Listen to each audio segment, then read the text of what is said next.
വേഗം കുഴിമന്തിയാ അൽഫാമോ അതൊക്കെ കഴിക്കണേ കഴിച്ചോ. ഇനി അതൊക്കെ കിട്ടാണ്ടാവും. ഇനി 2 മാസം ഈ ഹോട്ടലിൽ ഇല്ലാണ്ടാവും. ഇപ്പൊ 2 ദിവസം കുഴിമന്തി ഉണ്ടാവും. അത് കഴിഞ്ഞ പിന്നെ കുഴിമന്തി ഉണ്ടാവില്ല. പറയാനില്ല.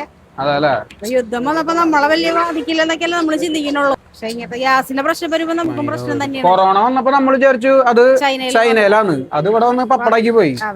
അതേപോലെ തന്നെ യുദ്ധം അങ്ങോട്ടുള്ള പോക്കാന്ന് തോന്നുന്നു. കാരണം നമ്മളെ നേരിട്ട് ബാധിക്കുന്നില്ല എന്ന് നമ്മൾ ചിന്തിക്കുന്നു. പക്ഷെ ഇങ്ങനത്തെ കുറെ സാഹചര്യങ്ങൾ വരുമ്പോ നമ്മളും അതിന്റെ ഒപ്പം തന്നെ കഷ്ടപ്പെടാം. ഇപ്പൊ ഗ്യാസ് കിട്ടാണ്ടായി തുടങ്ങി.